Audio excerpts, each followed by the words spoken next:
Bienvenue encore dans la chaîne Info Utile Jëm Kanam. Actuellement, en ce fin de mois de janvier 2025, il y a énormément de débats et de polémiques sur le recrutement de 250 ouvriers agricoles demandé par l'Espagne à l'État du Sénégal.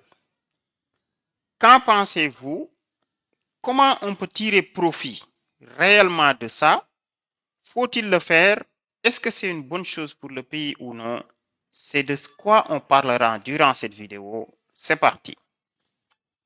Tout d'abord, à travers les BAOS, l'État du Sénégal a lancé un recrutement de 250 jeunes dans les champs en Espagne pour récolter des produits. Aujourd'hui, si nous ouvrons cet article depuis le site du journal Le Soleil, ou bien cet article depuis le site APS, on voit que l'information est bien là. Au niveau des ARD maintenant, les BAOS sont logés là-bas, comme vous le voyez. BAOS, ça veut dire Bureau d'accueil, d'orientation et de suivi. Et voilà ce qui est demandé. Donc, avec le ministre Abbas Fall, la même chose est prévue aussi pour Dubaï.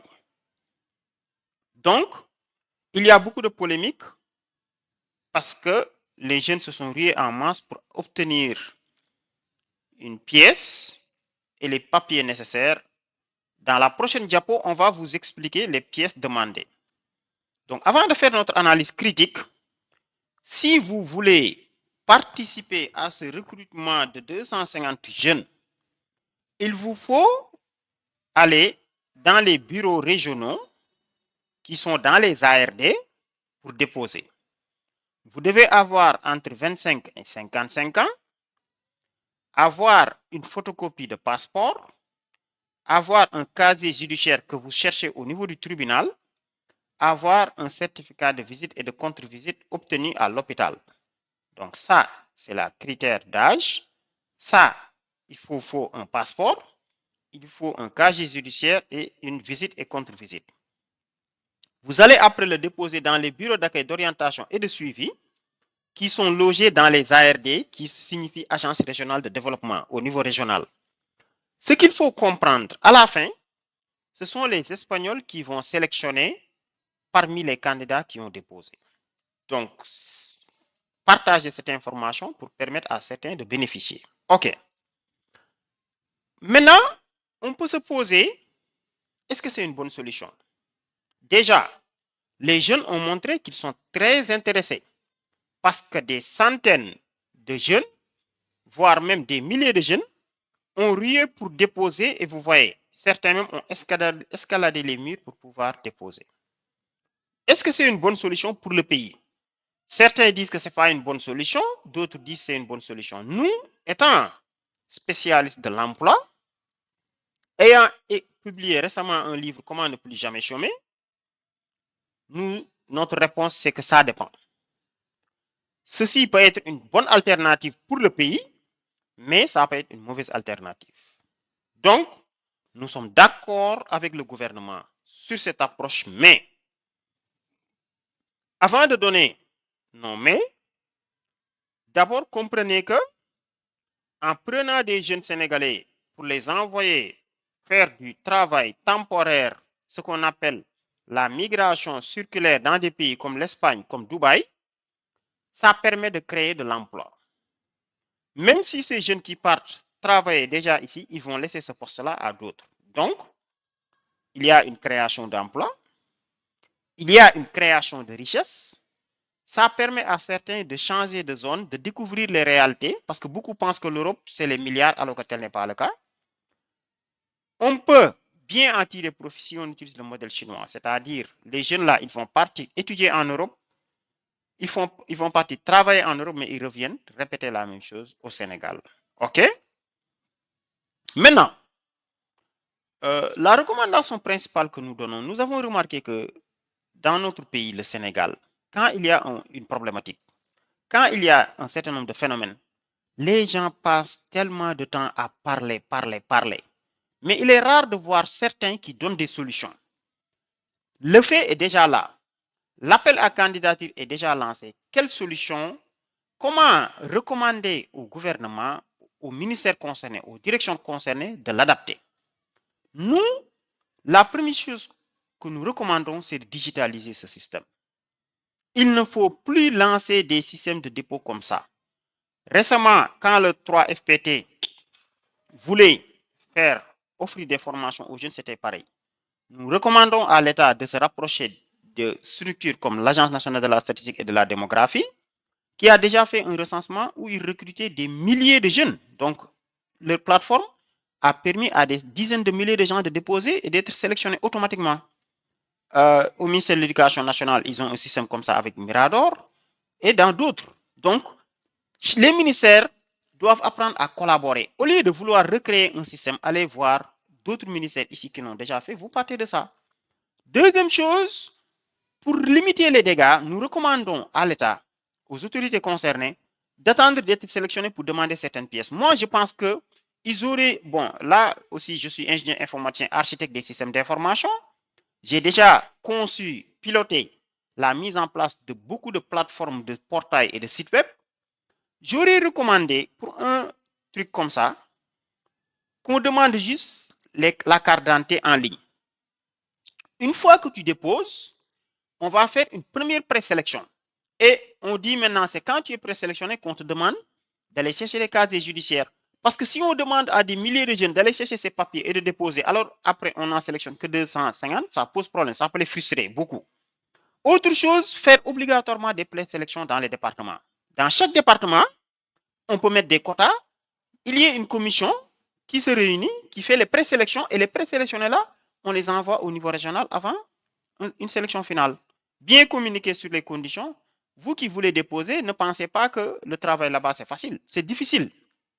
Au Qatar comme en Espagne. Et le Sénégal n'est pas le seul pays à le faire. Maroc envoie des gens là-bas. Donc, tenir un seul communiqué pour tous les acteurs du gouvernement. On a vu que presque beaucoup de membres du gouvernement sont sortis pour donner leur idée. D'accord, c'est pas mal, mais ce serait bon qu'il y ait cette communication unifiée pour faciliter les choses. Autre chose, les personnes sélectionnées, nous recommandons fortement de les former et de les sensibiliser pour qu'ils sachent qu'ils partent travailler et ils reviennent. Parce que beaucoup de jeunes que vous voyez ici faire tout pour partir, ce n'est pas pour le travail qu'ils partent, c'est pour pouvoir disparaître dans la nature après. Donc, il faut vraiment prendre ces mesures idoines en les formant, les sensibilisant, ainsi de suite.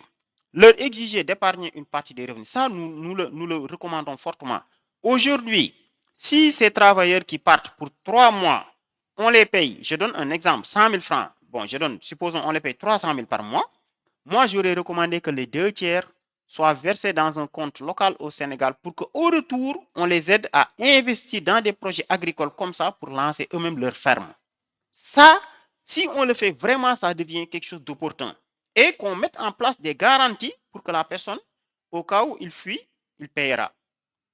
Le montant final sera versé une fois de retour au Sénégal et qu'il y ait des sanctions lourdes contre les fuyards. Ça, des initiatives comme ça, il y en a eu dans le passé. Mais certains ont disparu dans la nature. Donc, il faut encourager les gens à revenir pour prendre la partie qui reste de leur salaire, de même que l'accompagnement par des financements, des formations, on les recrute même des ouvriers agricoles et ils lancent leur ferme. Donc, il faut penser à reproduire ce qu'ils sont en train d'aller faire en Espagne, une fois qu'ils rentrent, qu'ils le fassent au Sénégal sous forme de consortium. On y reviendra. Donc, ce que nous recommandons aux autorités du pays, c'est de lancer des éléments pilotes avant d'aller à l'échelle. Là, moi, j'aurais recommandé qu'on commence par prendre une vingtaine parmi même les immigrés qui sont déjà en Espagne parmi les Sénégalais pour aller vite, ou coopter certains et les envoyer, et ça permet d'huiler le dispositif. Ne pas faire l'erreur des régimes passés en voulant tout résumer aux membres du parti.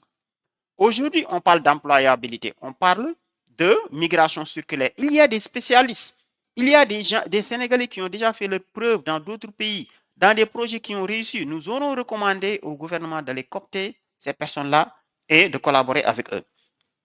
Autre chose, il faut déconstruire les mentalités. Tous ces jeunes que vous voyez se ruer, la plupart, c'est parce que le colon nous a laissé un complexe qui nous fait croire qu'aller en Espagne, qu'aller en Europe, qu'aller aux États-Unis, qu'aller en Asie, c'est mieux que de rester ici. Il y a un travail social de mindset à faire. Ça, si le gouvernement s'allie avec les médias, les parents, les enseignants, les collectivités, les artistes pour sensibiliser les jeunes, là, ça peut donner quelque chose de positif. Mais les efforts du gouvernement seulement ne suffisent pas. Donc, que tous les Sénégalais s'unissent derrière ce gouvernement pour les aider à régler cette problématique du chômage. Nous, dans notre chaîne, nous avons déjà fait beaucoup de vidéos dans ce sens. Comme vous le voyez, si vous venez dans notre chaîne, vous regardez les playlists, nous avons fait beaucoup de vidéos pour expliquer aux jeunes comment faire pour ne pas chômer après les études et même comment commencer à travailler, comment bénéficier tout de suite de formation pour commencer à gagner de l'argent, comment lancer son projet dans l'entrepreneuriat, ainsi de suite. Donc, nous avons énormément de vidéos dans ce sens. Donc, nous vous invitons à vous abonner à notre chaîne Info Utile Jëm Kanam, à partager cette vidéo que vous êtes en train de suivre à toutes les personnes que vous connaissez, mais aussi de nous laisser un commentaire. Donc, nous recommanderons à l'État de faire comprendre aux jeunes qu'il y a des choses, on commence à les semer aujourd'hui, mais c'est pour les continuer demain. Tout ne peut pas se réaliser en un jour. On peut bien rester au Sénégal et s'en sortir, mais il faut appliquer une discipline financière. Il faut se rabaisser, il n'y a pas de sous-métier. Je vous assure que si le gouvernement... Parce que le même travail qu'on part demander en Espagne, ça existe aujourd'hui dans les Niayes, ça existe dans le Nord, ça existe dans d'autres zones du Sénégal où de grandes entreprises recherchent des ouvriers agricoles. Mais il n'y a pas cette ruée.